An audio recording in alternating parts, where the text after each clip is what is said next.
Aspirants, welcome to घटना सूत्र। मैं हूँ दृष्टि जैन और आज हम करेंगे 23 जुलाई 2025 के prelims as well as mains के कुछ इंपॉर्टेंट क्वेश्चंस जो आज के न्यूज़पेपर से लिए गए हैं। ठीक है, तो आज का सबसे फर्स्ट क्वेश्चन है प्रीलिम्स में, in which Assam national park was the rare pale capped pigeon recently observed.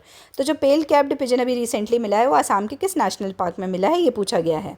तो देखो, ये इतना ज़्यादा डिटेल काम का नहीं रहता है कि किस नेशनल पार्क में, बट किस एरिया में मिला है ये पूछा जा सकता है। तो आसाम मतलब नॉर्थ ईस्टर्न रीजन में।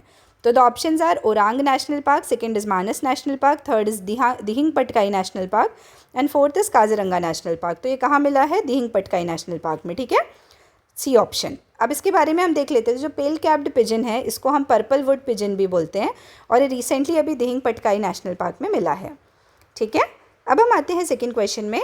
Which space agency launch the Invictus research initiative for hypersonic technologies.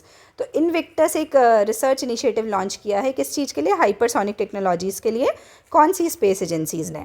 ठीक है, तो इसमें ऑप्शंस दिए गए हैं अलग अलग एजेंसीज़ के। तो first is NASA, that is National Aeronautics and Space Administration, second is China National Space Administration, third is ISRO India का, Indian Space Research Organisation and fourth is Europe का, यूरोपियन स्पेस एजेंसी। तो अब इसका हम देखते हैं कि इसका सही आंसर क्या है। तो इसमें सही answer is European Space agency, Europe ने किया है। तो यूरोपियन स्पेस एजेंसी किसके साथ? यूके के फजर नाश कंसल्टेंसी के साथ मिलके इनविक्टस प्रोग्राम स्टार्ट किया है। ठीक है, आई होप ये क्लियर होगा। अब अपन आते हैं थर्ड क्वेश्चन में, that is Lyriothemis abrahami recently identified in Kerala belongs to which species group. तो बोल रहा है ये स्पीसीज मिली है वो कौन से स्पीसीज का पार्ट है। तो the options are ant, frog, dragonfly and the fourth is spider. तो ये कौन सी स्पीसीज का है? तो the correct answer is dragonfly, कि ये ड्रैगन फ्लाई है। ये उतना इंपॉर्टेंट नहीं है तो मैं यहाँ पे लिख देती हूँ नॉट इम्पॉर्टेंट। ठीक है, तो आप लोग इसको स्किप कर सकते हो।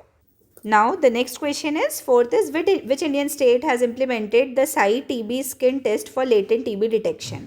ठीक है, तो द ऑप्शंस आर तेलंगाना, केरला, उड़ीसा, तमिलनाडु। ठीक है, तो अब इसमें से ये साई टीबी किसने स्टार्ट किया है? तो केरला। कौन से गवर्नमेंट का है? केरला। तो Kerala introduce Cy TB, a modern skin test for latent TB infection. ठीक है, बस इतना ही याद रखना।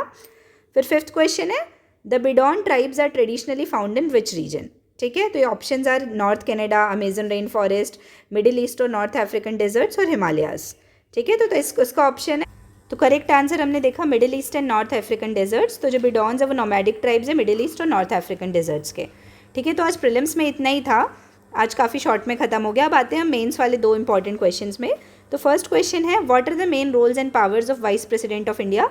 ये किस रेफरेंस में आया भी आपको पता होगा, ऑनरेबल वाइस प्रेसिडेंट ने अभी रिजिग्नेशन दिया है ना, तो उसी के रेफरेंस में। तो फर्स्ट पार्ट इज कि क्या मेन रोल और पावर्स क्या होते हैं वाइस प्रेसिडेंट के। सेकंड इज कि how does their behaviour effect the ethical standards and discipline of parliament. तो कैसे उनका बिहेवियर वो इफेक्ट करता है डिसिप्लिन ऑफ पार्लियामेंट को। और what changes can be made to improve the fairness and efficiency of vice president's office. तो क्या चेंजेस हम कर सकते हैं जिससे फेयरनेस और एफिशिएंसी इंप्रूव हो वाइस प्रेसिडेंट के ऑफिस की।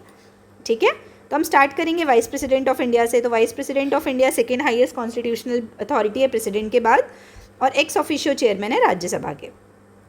ठीक है, पार्लियामेंट्री डेकोरम मेंटेन करते हैं ये। तो आई होप ये इंट्रो तो क्लियर होगा। फिर उसका फर्स्ट पार्ट है कि कॉन्स्टिट्यूशनल रोल और पावर्स क्या है वाइस प्रेसिडेंट के। तो अब देखो, पहले ना कॉन्स्टिट्यूशनल रोल बोला है तो अपन को इसमें आर्टिकल्स भी मेंशन करना ज़रूरी है।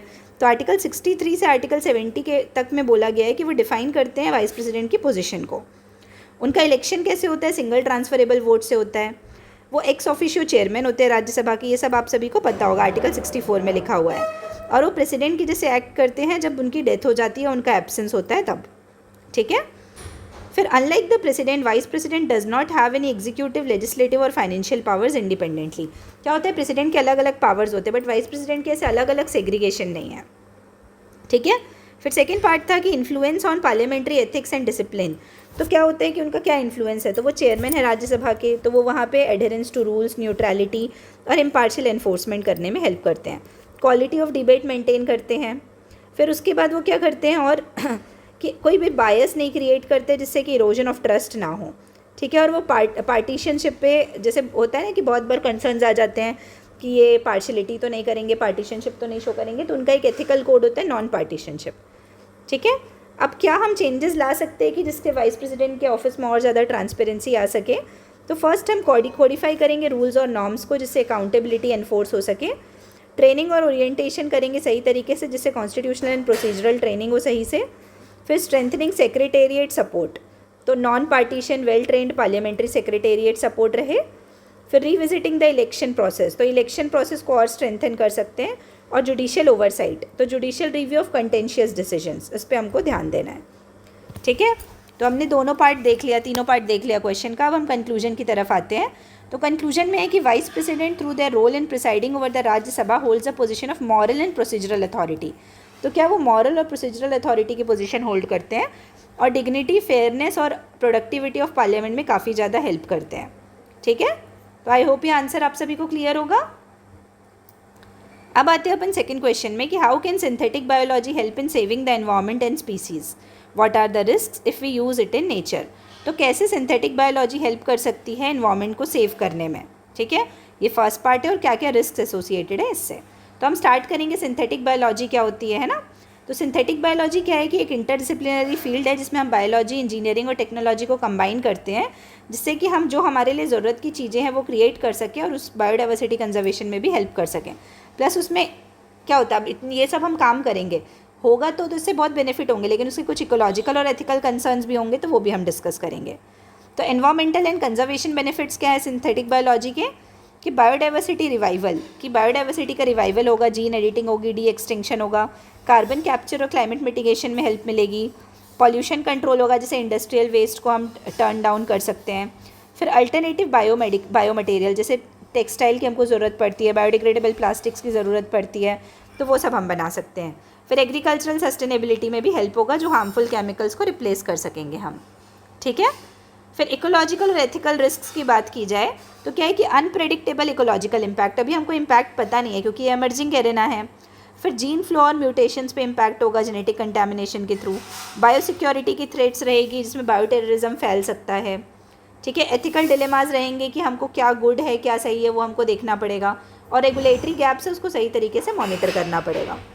ठीक है, तो अब इसमें वे फॉरवर्ड क्या हम क्या कर सकते हैं कि स्ट्रिक्ट रेगुलेटरी फ्रेमवर्क, जिसमें बायोएथिकल और बायोसेफ्टी प्रोटोकॉल्स का ध्यान रखना है। फिर इकोलॉजिकल रिस्क असेसमेंट, जिसमें मल्टी लेवल इम्पैक्ट स्टडीज़ हमको देखनी पड़ेगी। फिर पब्लिक एंड इंडिजीनियस पार्टिसिपेशन, जैसे लोकल कम्युनिटी का, एथिसिस्ट का, कंजर्वेशनिस्ट का। और हमको कंटेंट यूज़ में ध्यान रखना पड़ेगा, focus on content use, prioritise use of synthetic biology in controlled environments. ठीक है, फिर investment in green alternatives, green alternatives में इन्वेस्टमेंट करना पड़ेगा, और CBD और नागोया प्रोटोकॉल को एडहर करना पड़ेगा। ठीक है, आई होप ये क्लियर है। फिर हम कंक्लूजन देखते हैं कि सिंथेटिक बायोलॉजी क्या है, एक ट्रांसफॉर्मेटिव पोटेंशियल की जैसे एक्ट करेगा in pressing environmental challenges and preserving biodiversity. इसलिए हमको एक कॉशियस, एथिकली ग्राउंडेड और साइंटिफिकली रेगुलेटेड प्रोसेस पे ध्यान रखना है। ठीक है, आई होप ये क्लियर है। अब हम कल मिलेंगे कल के करंट अफेयर्स के साथ मॉर्निंग में। ठीक है, तब तक के लिए आप सभी को बहुत बहुत धन्यवाद and all the very best.